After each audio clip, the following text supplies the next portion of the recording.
오늘 우리에게 주시는 하나님의 말씀은 야고보서 1장 1절에서 8절 말씀입니다. 하나님과 주 예수 그리스도의 종 야고보는 흩어져 있는 12지파에게 문안하노라. 내 형제들아, 너희가 여러 가지 시험을 당하거든 온전히 기쁘게 여기라. 이는 너희 믿음의 시련이 인내를 만들어내는 줄 너희가 알미라. 인내를 온전히 이루라. 이는 너희로 온전하고 구비하여 조금도 부족함이 없게 하려 함이라. 너희 중에 누구든지 지혜가 부족하거든 모든 사람에게 후히 주시고 꾸짖지 아니하시는 하나님께 구하라. 그리하면 주시리라. 오직 믿음으로 구하고 조금도 의심하지 말라.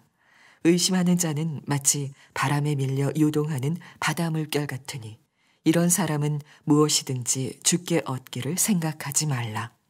두 마음을 품어 모든 일에 정함이 없는 자로다. 저는 조선족 3세예요. 조선족이어서 이 두 가지 문화를 갖고 있기 때문에 중국말도 하고 한국말도 합니다. 그래서 장점임에도 불구하고 또 약점입니다. 중국말도 그렇게 잘 못하고 한국말도 좀 서툴어요. 학교는 중국어로 다녔기 때문에 제가 글도 이제 28살부터 배웠어요. 그래서 글도 잘 모르고 말도 좀 서툽니다. 양해해 주시길 바랍니다. 저희 할아버지는 충청북도에서 사시다가 부모님을 따라서 만주 땅에 갔습니다. 만주 땅에서 결혼하고 아들 둘을 낳습니다. 막내 아들이 제 아버지입니다. 제 아버님을 통해서 제가 이 세상에 오게 됐고, 제 인생에 또 한 번 또 이 전설적인 경험이 있었습니다. 제가 출생하는 그 해, 저 65년도 출생했거든요. 그때 중국이 참 어려웠습니다. 생활이.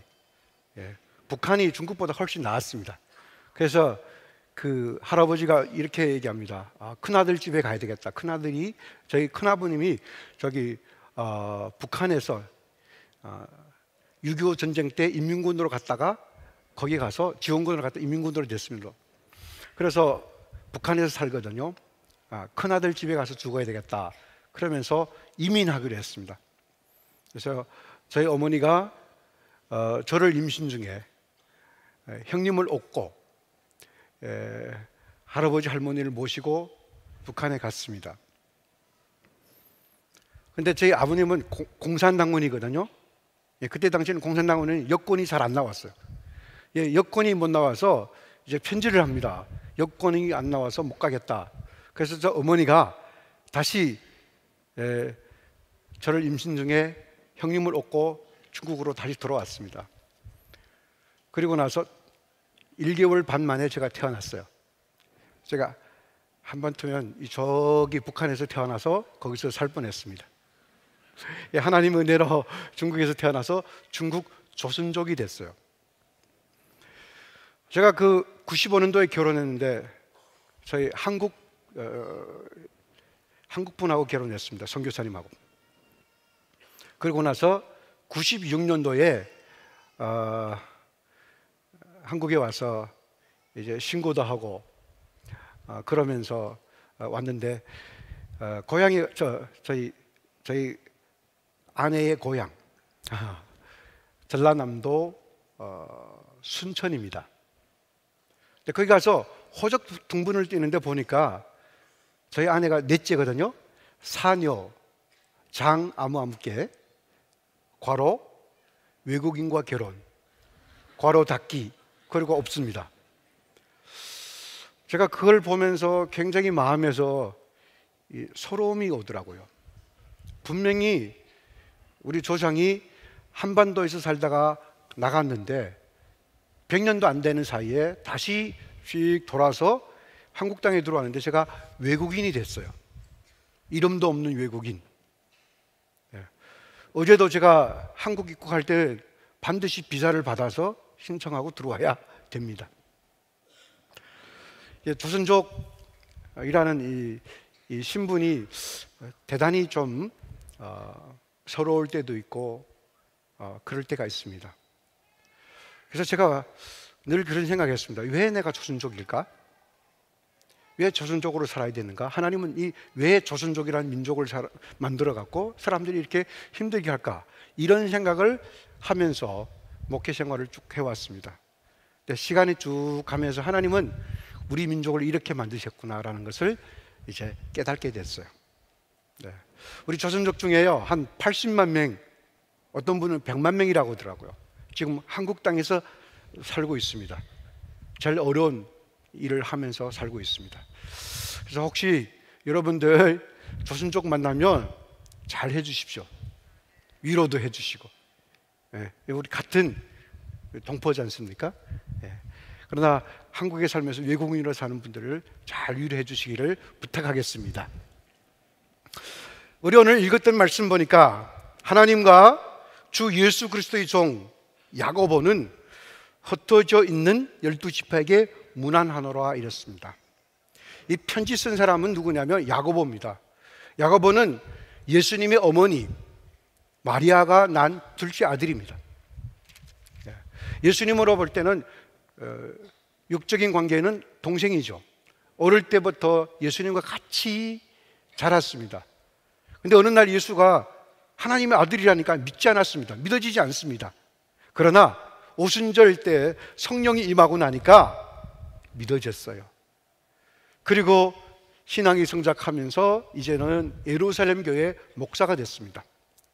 이 편지 쓸 때는요, 주후 60년경입니다. 한참 됐습니다. 신앙의 성숙도도 가졌습니다. 그때 당시에 이스라엘 백성들은 세계 각국에 쭉 흩어지면서 살았습니다. 근데 흩어져 사는 분들이 어렵게 살았고 힘들었습니다. 그래서 그들에게 편지하면서 문안을 한다 했습니다. 왜 문안을 할까요? 어렵기 때문에 문안을 한다고 했습니다. 이민 생활을 해본 사람들은 좀 알 거예요. 이민 생활이라는 게 어렵습니다. 다른 나라, 다른 지역에 가서 산다라는 것이 어려워요. 민족과 문화와 언어와 많은 장벽을 넘어야 됩니다. 그리고 1세대는 반드시 희생해야 돼요. 그래야만이 정착을 할 수 있습니다. 우리 조선족들도 보면 1세대가 이제 중국에 가서 만주 땅에서 살면서 참 많은 어려움을 경험하게 됩니다. 예, 말도 그렇죠, 생활도 그렇죠, 가지고 가는 것이 없기 때문에 살기도 어려웠습니다. 그러나 가서 땅을 개건하고 벼농사하면서 그래도 앞서갔습니다. 1936년 일본이 중국을 침략할 때 일어나서 전쟁했던 사람들, 먼저 일어났던 사람은 누구냐? 1910년도 한일 합병 때 그때 싸우던 사람들이 일어나서 싸우고 중국을 위해서 싸우고 했습니다. 그리고 나서 그 다음 세대는 중국의 여러 가지 정치 운동 때문에 많이 어려웠습니다. 우리 시대에 왔을 때는 또 이 생활권 때문에 동북을 떠나서 2차 이민 생활, 북경, 상해, 청도, 천진, 심촌 이런 데를 가면서 또 2차 이민 생활을 할 수밖에 없는 그런 삶을 살았습니다. 쉽지 않은 생활입니다. 당시에 있었던 유대인들도 똑같았습니다.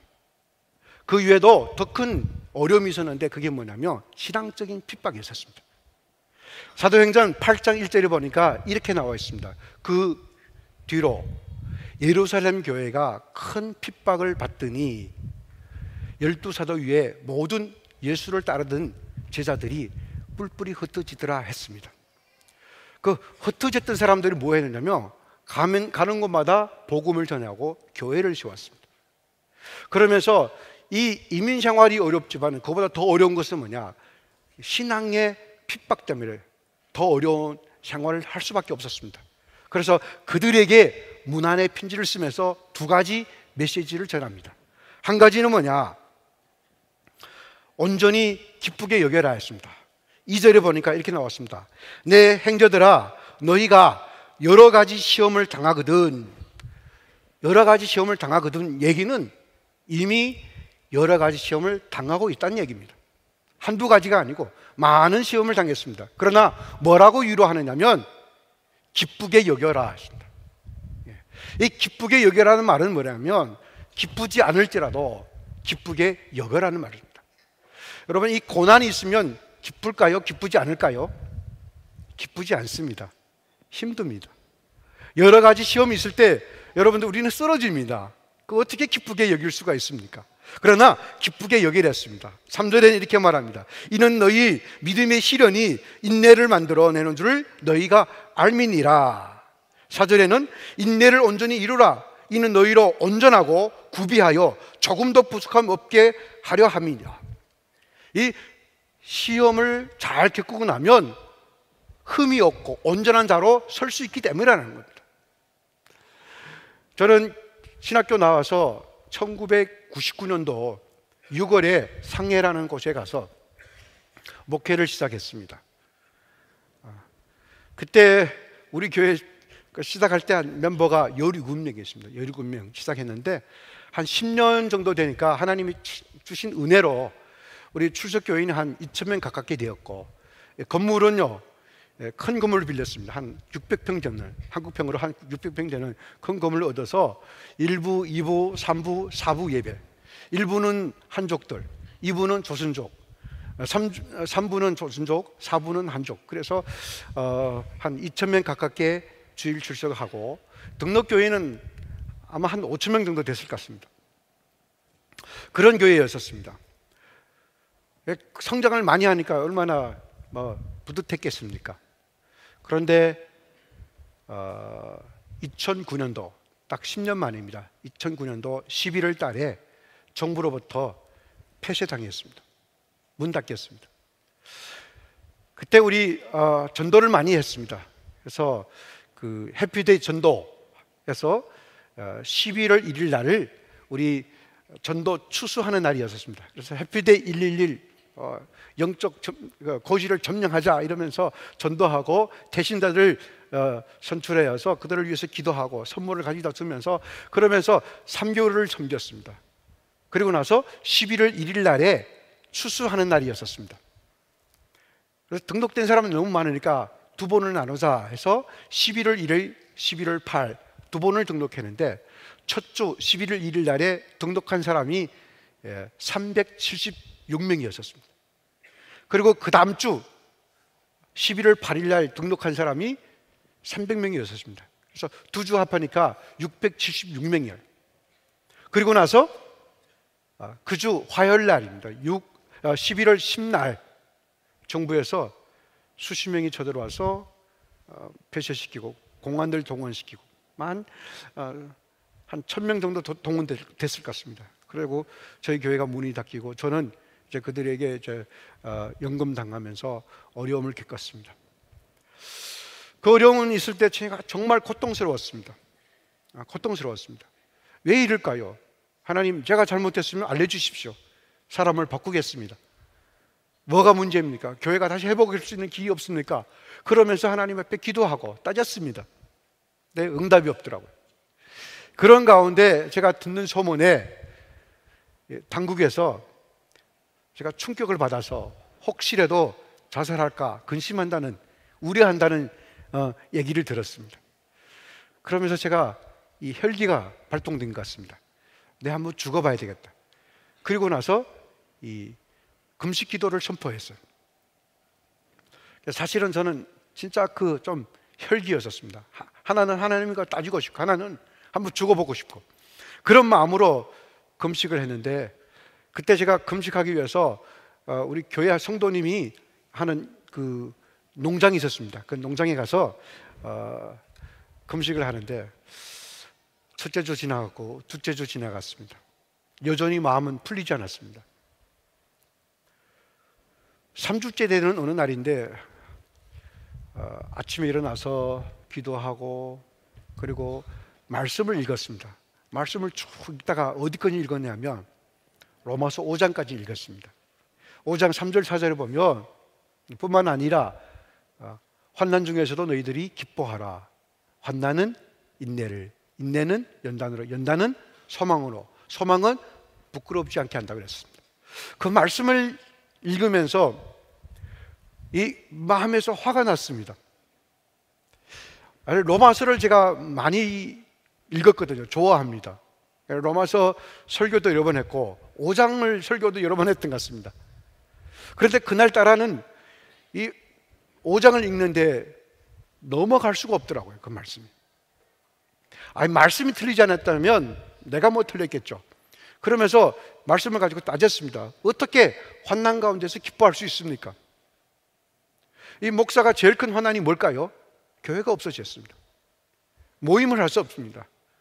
그리고 성도님들이 모임할 장소가 없습니다. 흩어졌습니다. 근데 나보고 기뻐해라고요? 이 기쁨이 있을 수가 없는 거예요. 그러면서 하나님하고 따졌습니다. 어떻게 기뻐할 수 있습니까? 여러분이라면 기뻐할 수 있을까요? 직장 다니다 직장 잘리면 그 환난이 맞죠? 그 기뻐해야 됩니다. 그 손뼉치며 기뻐해야 됩니다. 잘 됐다, 잘렸네. 여러분, 그 부도 나는 것이 사업하는 사람들에게는 환난이 맞죠? 근데 성경대로 말하면 환난을 부도 당했기 때문에 기뻐해라. 그게 말이 안 되잖아요. 말이 안 되는 거예요. 너무 힘들었어요. 그래서 성경을 덮어버리고 뛰쳐나왔습니다. 그 농장이 꽤나 크거든요. 그 농장에서 그냥 걸어 다닙니다. 계속 걸어요. 힘들면 잠시 앉았다가 또 걸고. 딱 한 가지입니다. 하나님, 어떻게 기뻐할 수 있습니까? 라고 따졌어요. 9시부터 오후 3시까지 그리고 다니다가요, 너무 힘들어서 방언 들어가야 되겠는데 방에 들어가면 또 성경 봐야 되잖아요. 그래서 못 들어가겠는 거예요. 근데 감동이 진해지는 거예요. 감동 가서 성경을 읽어라. 그래서 다시 들어와서 성경을 읽었습니다. 또 5장을 펼칩니다. 근데 그 읽으면서 성령께서 깨달음을 주셔요. 환난을 통해서 인내를 배우라는 거죠. 인내라는 것이 뭡니까? 혹시 여러분 한자를 쓸 줄 알면, 손바닥에다 한자를 써보면 인내라는 인자는 뭐냐면 마음 심자입니다. 마음 심 위에 칼날이 하나 있습니다. 마음에다가 칼을 꼽는, 비수를 꼽는 것이 인내입니다. 그래서 중국 사람들이 해석하는 인내는 뭐냐? 마음에다 비수를 꽂고 복수를 하는 걸 보고 인내라고 합니다. 기다리고 두고 보자. 이게 인내입니다. 근데 그날은 말씀을 읽다가 하나님이 깨달음을 주셨습니다. 뭐냐면 인내는 복수가 아니고 소극적인 것이 아니고 돌이켜서 자신의 진실된 모습을 찾아가는 것이 인내다. 사람은요, 간사합니다. 잘 나가잖아요? 잘 되잖아요? 그러면 자신을 몰라요. 항상 자신을 볼 때 어떻게 보느냐면 이상적인 모습으로 보입니다. 멋있는 쪽만 보입니다. 그리고 잘 되는 모습만 보입니다. 그리고 앞으로 돼야 되겠다는 그 모습 있잖아요. 이미 된 것처럼 착각하고 사는 것이 뭐냐? 인간이거든요. 근데 언제 자신의 그 원래 모습, 진실된 모습을 볼 수 있느냐? 어려움이 있을 때입니다. 길이 없잖아요? 그럼 뒤로 갑니다. 뒤로 돌아갈 수 없으면 좌우로 가려고 그럽니다. 그래도 못 나가면 그때는 뭐냐면 하늘을 쳐다보면 하나님을 찾게 되고 하나님 앞에 있어야만이 자신의 진실된 모습이 어떤 모습인지, 그 꼬라지가 뭔지를 보이게 됩니다. 그래서 제가 감사에 기뻐할 수 있는 이유 첫째를 찾았습니다. 그게 뭐냐면 나의 진실된 모습을 볼 수 있구나. 두 번째 이유를 또 찾게 됐습니다. 자기의 잘못된 모습을 보면 그때부터 뭐냐면 수정을 하죠. 고치죠. 그 고치고 수정하는 것을 보고 연단이라고 합니다. 연단이란 말이 중국말을 보면 이 철을 가지고 불에 였다가 뺐다가 두드리는 거 보고서 연단이랍니다. 이게 두드리고 나면 잡질이 나가고 칼날이 될 수 있고 여러 연장을 만들어낼 수 있는 것입니다. 그거 보고 연단이랍니다. 자신의 모습이 잘못된 모습을 보이면 그때부터 수정하는 것이 뭐냐? 우리의 신앙입니다. 우리 안에 있는 육적인 것을 드러내고 수정하는 것이 그게 연단입니다. 그러다가 보면 생명이 더 온전하게 되고 좋은 신앙 인격으로 만들어져 가게 되죠. 그래서 두 번째로 기뻐할 수 있는 이유를 찾았습니다. 첫 번째는 자기 진실된 모습을 발견한다면, 두 번째는 뭐냐? 수정되어서 점점 하나님을 닮아가는 것. 세 번째 기뻐했을 이유는 뭐냐? 소망이랬습니다. 연단은 소망으로 간다고 했습니다. 우리가 소망하면 소망은 오늘이 아니라 미래입니다. 오늘은 믿음이라면 미래는 믿음으로 쭉 가면 소망으로 갈 수 있습니다. 여기에 있는 모든 분들, 우리가 예수님을 정말 믿었다면 어느 날 다 주님 앞에 서서 주님을 만나는 날이 있을 겁니다. 예수님을 만나게 됩니다. 그러면 예수님은 우리를 만들어 주신 분이기 때문에 예수님에게는 우리의 모든 사람이 청사진이 있습니다. 우리를 설계했습니다. 최권이라는 사람은 앞으로 이렇게 되기를 하나님께서 원하시면서 청사진이 있는 거예요. 마지막 주님 앞에 섰을 때 보며 대처해 보겠죠. 그대로 됐는지 안 됐는지. 그대로 안 됐으면 설계하신 분이 뭐랄까요? 실망합니다. 그러면 그 앞에 서 있는 저는 어떨까요? 부끄러움 당하겠죠. 부끄러움 당하게 됩니다. 그래서 제가 기뻐할 수 있는 세 가지 이유를 찾았습니다. 환난을 통해서 자신의 진실된 모습을 발견하고, 환난을 통해서 수정돼서 정말 예수님을 닮아갈 수 있고, 환난을 통해서 장차 주님 앞에 설 때 부끄러움이 없는 자가 되는 것. 오늘 말씀도 하는 거죠. 인내를 온전히 이루라. 이는 너희로 온전하고 구비하여 조금 더 부족함이 없게 하려 함이니라 했습니다. 그래서 야고보 사도는 환난 중에 있는 형제들에게 이런 위로의 편지를 쓰고, 두 번째 이유가 있는데, 두 번째 이유는 뭐냐? 주님의 도우심을 경험하게 된다. 5절을 한번 보면 이렇게 되어 있습니다. 너희 중에 누구든지 지혜가 부족하거든 모든 사람에게 후히 주시고 꾸짖지 아니하시는 하나님께 구하라. 그리하면 주시리라. 환난 중에 있는 너희가 만약시 하나님 앞에 지혜를 구하면 하나님께서 지혜를 주신다 했습니다. 하나님은 우리의 인생을 인도하신데 어떻게 인도하실까요? 성령님을 통해서 인도하십니다. 그것을 보고 지혜라고 했습니다. 마태복음 7장 7절을 보면 이렇게 됐습니다. 너희들이 찾으라 그러면 찾아질 것이요, 너희들 두드려라 그러면 열릴 것이요, 구하라 그러면 얻을 것이다 했습니다. 그리고 그 뒤에는 뭐냐? 찾는 자들마다 주실 것이요, 두드린 자마다 열릴 것이요. 이게 100%라는 얘기입니다. 똑같은 말씀이 어디에 있느냐면 누가복음 11장에도 나옵니다. 두드리라, 찾으라, 구하라 그리하면 주실 것이다 이랬습니다. 이거는 3대 프로입니다. 반드시 주신다고 그랬습니다. 그래서 우리는 기도하면 뭘 기도합니까? 달라고 기도하죠. 그리고는 이 말씀을 붙듭니다. 주시옵소서. 그런데 달라고 기도했더니 하나님께서 달라는 대로 다 주시던가요? 표정이 좀 이상해 보입니다. 안 주시죠? 예. 안 주시면 이렇게 해석합니다. 나 욕심을 구했기 때문에 안 되는구나. 그리고 나서 더 거부합니다. 그래도 안 되면 믿음이 부족하구나. 그래서 믿음이 좋은 사람 찾아가서 같이 기도해달라고 그럽니다. 그래도 안 되면 목사님께 찾아와서 안수하고 기도해라고 합니다. 그러면 얻을 것처럼 생각합니다. 그런데 여전히 얻지 못합니다. 아니, 얻는 것도 있고 못 얻는 것이 더 많아요. 얻지 못하는 이유는 뭐냐? 뭐를 구하는지 모르고 구하기 때문에 그렇습니다. 하나님은 네가 원하는 것을 다 구해라 그런 얘기 아니었습니다.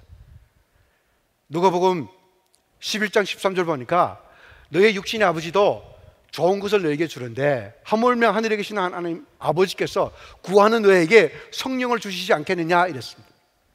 하나님은 100% 주시는 것이 있는데 구하기만 하면 성령을 주신다 했습니다. 성령은 하신 일이 뭐냐? 우리로 하여금 지혜를 얻어서 앞으로 가야 될 길을 어떻게 가야 될지를 알려주신다고 그랬습니다. 제자들에게 보낼 때 다른 걸 안 가르쳤습니다. 가라 했습니다. 그래서 거기 가서 무슨 말을 할까? 내가 알려주신다 했습니다. 야고보서 1장 17절에 이렇게 나옵니다. 온갖 좋은 은사와 온전한 선물이 다 위로부터 빛들이 아버지께로부터 내려오나니 그는 변함도 없으시고 회전하는 그림자도 없으시라. 각종 좋은 은사는 어디서 온다? 하늘에서부터 온다고 그랬습니다. 기도하면 하나님은 기도하는 자에게 은혜를 주시고 어떻게 가야 될지 길을 알려주십니다.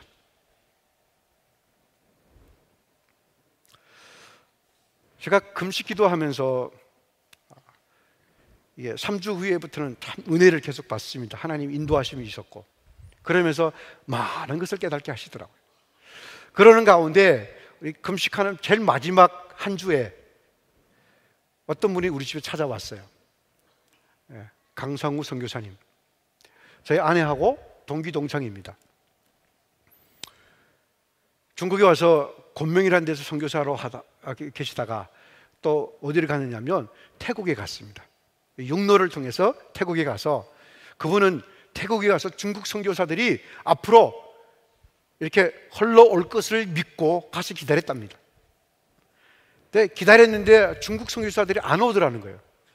중국의 장사꾼들은 많이 오는데 첫 시작에는 요만한 광주리를 가지고 물건을 가져다 이렇게 판답니다. 그러다 2, 3년 가면 돈을 많이 벌어서 매대를 이렇게 만들어 가지고 거기서 이렇게 물건을 팔면서 장사가 잘 돼요. 또 몇 년 갔더니요, 이제는 빌딩 얻어서 백화점을 만들어 갖고 장사를 하더라는 겁니다. 아, 중국 장사꾼들은 오는데 왜 중국 선교사들 안 오느냐고. 기다리다가 제가 금식한다는 얘기를 듣고 찾아왔습니다. 그리고 나서 저와 같이 함께 금식하면서 다른 얘기 안 해요. 계속 선교 얘기를 하는 거예요. 선교 얘기를.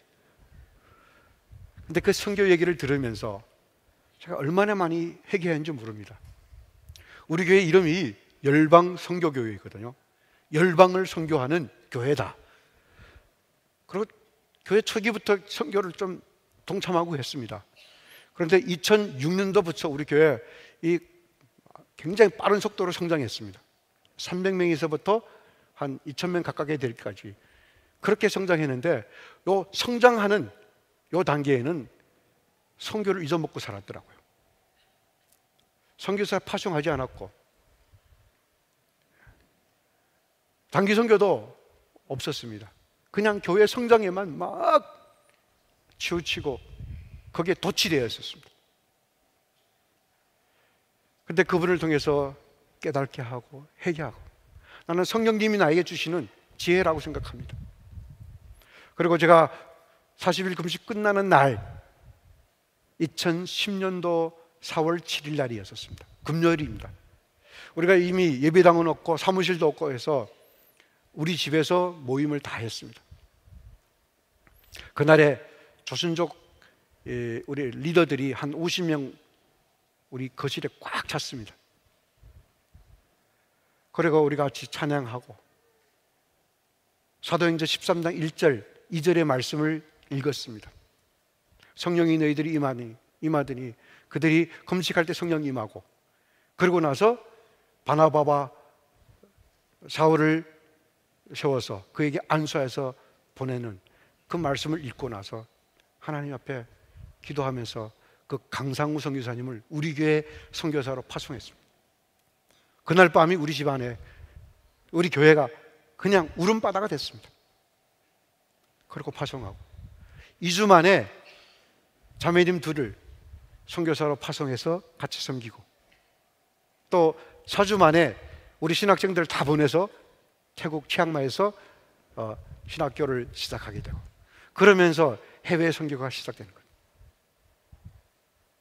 하나님은 지혜자이십니다. 그리고 성령을 통해서 우리에게 말씀을 해주시는 분이십니다. 우리 중국에 산시성이라고 있습니다. 서북 쪽에 있는데, 거기 한 지역이 있는데 정말 대단한 지역입니다.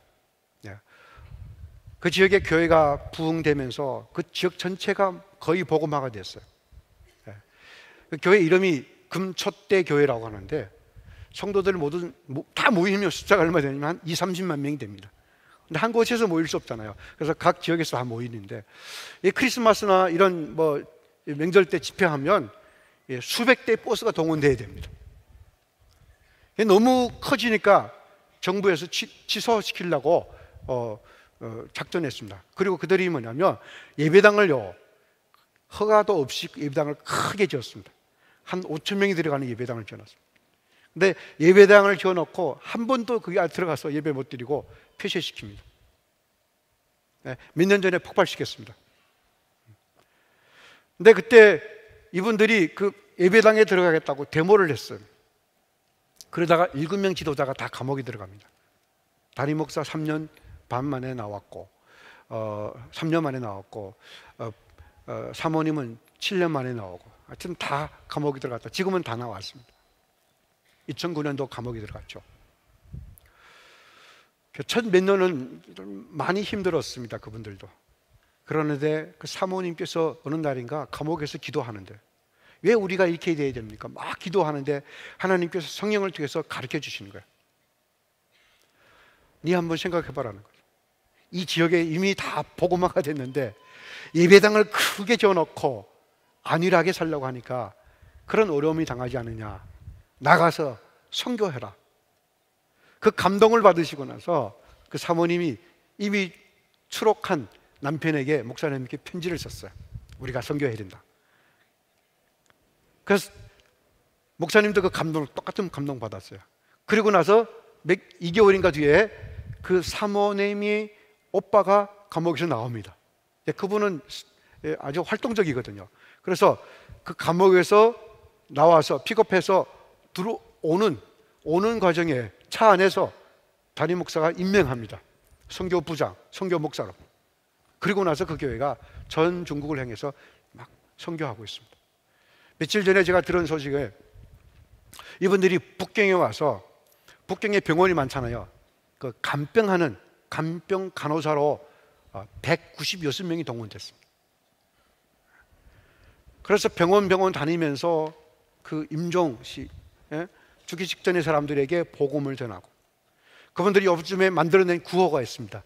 외치는 구호가 뭐냐면, 지옥문 앞에 서서 죽어가는 영혼들을 구출하자. 이 그분들이 비전입니다. 구호입니다. 병원에서 모임을 하고, 병원 그 복도에서 서서 떡을 떼고 잔을 나누고, 목사님 몇 분은, 선교 목사들은 그 북경에서 지하철 타고 다니면서 각 곳에 다니면서 그 성도님들을, 선교사님들을 섬기고.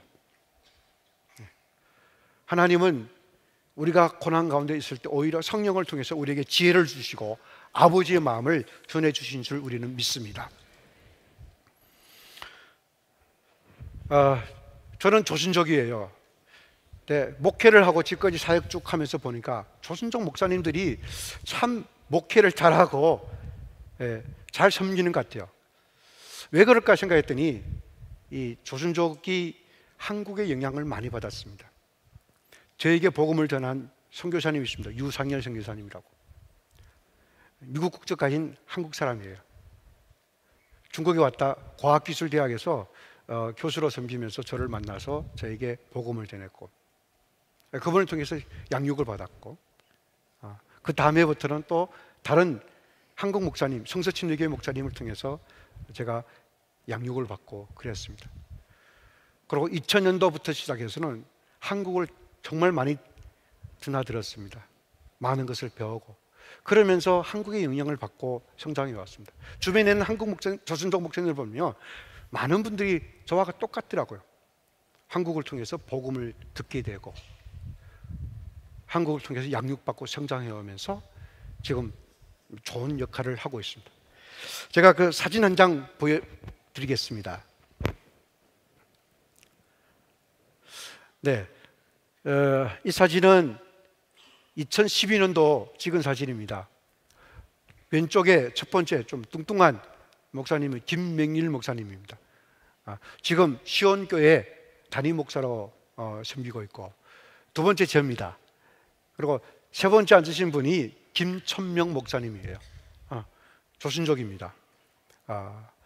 교회를 북경에서 한 1000명 되는 교회를 목회했고, 저 교회는요 석박사만 한 200명 돼요. 영향력이 있는 교회였었습니다. 근데 2009년도 우리하고 똑같이 폐쇄당합니다. 그리고 나서 2011년에 데모를 하다가 정부에서 강제로 연금시켰습니다. 집에서 못 나오고. 그러면서 제 12년 초에 가서 방문하면서 우리 찍은 사진인데, 지금도 저분은 자유 없습니다. 네, 나오려면 신청하고, 탁구나 운동하려 나오고 그 외에는 못 나오게 되어 있습니다. 손님들 가서 방문하려면 신고해야 들어갈 수 있습니다.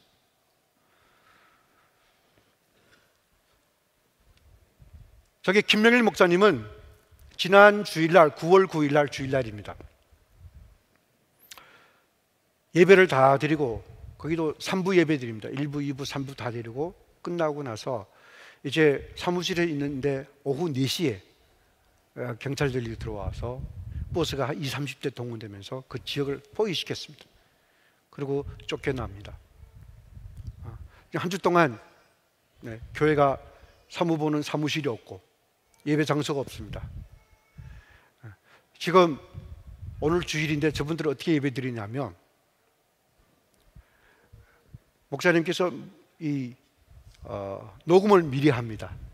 앞에 20분은 경배송, 찬양, 그리고 설교 한 25분 정도 하고, 그리고는 이제 찬양 음악을 깔아서 기도하게 합니다.